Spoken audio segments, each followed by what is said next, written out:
Haleluya, salam saudaraku. Berjumpa kembali dalam program Jalan Kehidupan.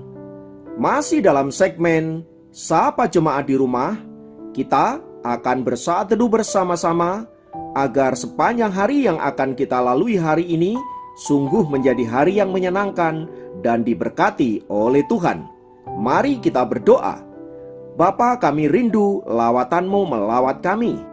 Dan biarlah firman yang sebentar kami renungkan boleh menjadi rema yang akan menuntun sepanjang hari ini untuk kami mentaati kehendak-Mu. Berfirmanlah, kami siap diberkati. Dalam nama Yesus. Haleluya. Amin.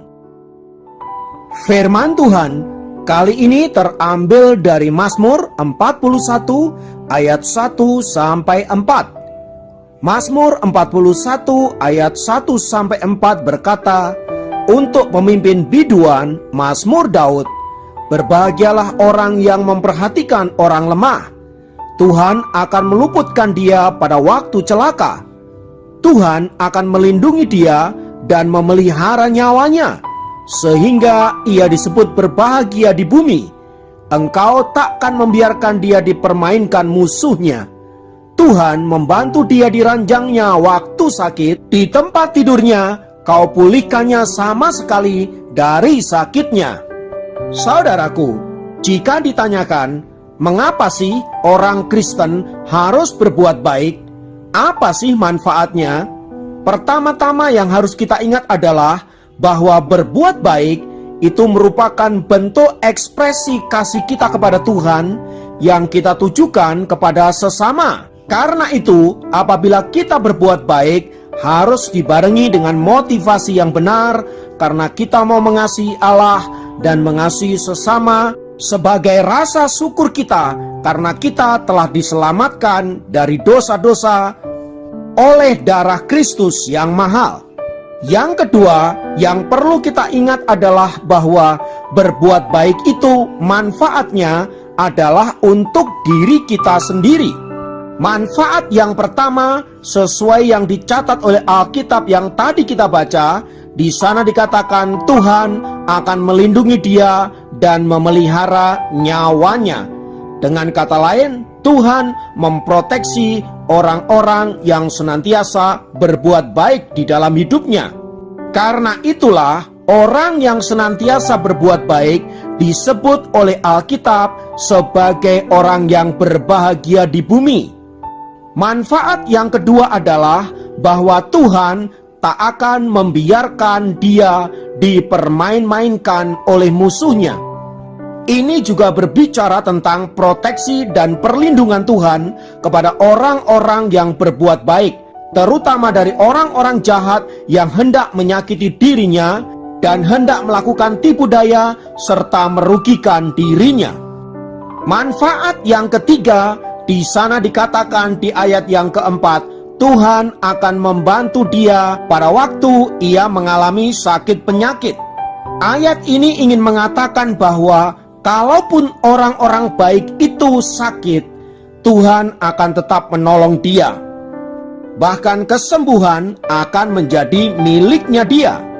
Semua ini ingin menunjukkan betapa Allah sungguh sangat care terhadap orang-orang yang selalu berbuat baik dalam hidupnya. Jadi saudaraku, berbuat baik itu sebenarnya bermanfaat untuk diri kita sendiri. Sebab kita percaya bahwa orang menabur pasti akan menuai. Dalam bahasa yang umum biasanya digunakan istilah karma. Dan jika kita percaya bahwa karma itu ada, maka setiap perbuatan baik akan berpulang kepada si orang itu sendiri. Meski dalam kekristenan istilah karma tidak dikenal, tetapi sesungguhnya pada prinsipnya hampir sama dengan itu. Sebab Alkitab mengatakan apa yang ditabur orang itu juga yang akan dituainya. Maka jika kita menabur kebaikan saudaraku, kebaikan pula lah yang akan kita terima. Mungkin kita tidak langsung menuainya saat itu juga. Ada waktu-waktu sesuai dengan kehendak Tuhan, di mana perbuatan baik itu diperintahkan untuk kembali menjadi milik kita. Atau kalau kita belum menuainya di masa sekarang, bisa jadi keturunan-keturunan kita yang akan menuai dari kebaikan-kebaikan yang pernah kita tanam.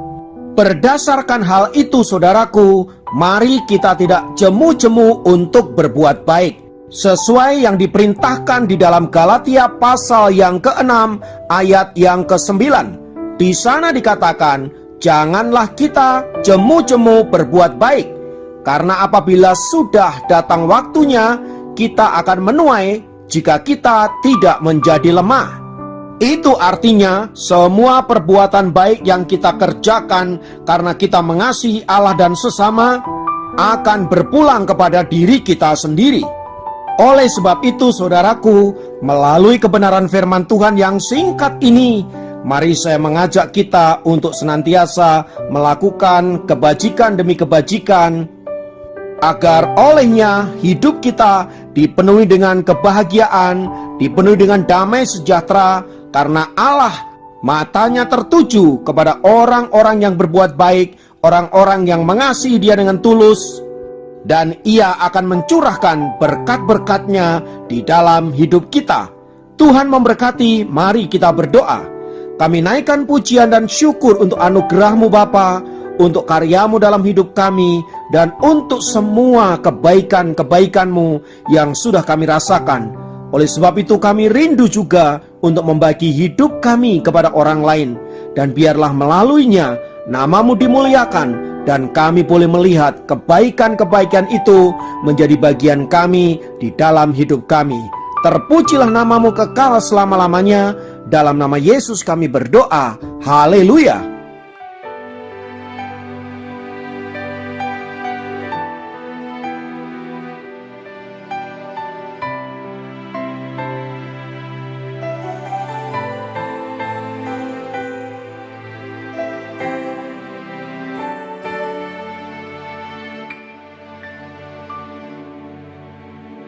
Dalamnya kasih-Mu Bapa, terlebih dari segalanya, pengorbanan yang termulia selamatkanku. Dengan darah yang tercurah, ampuniku atas dosa.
Masih mau memuji dan menyembah Tuhan?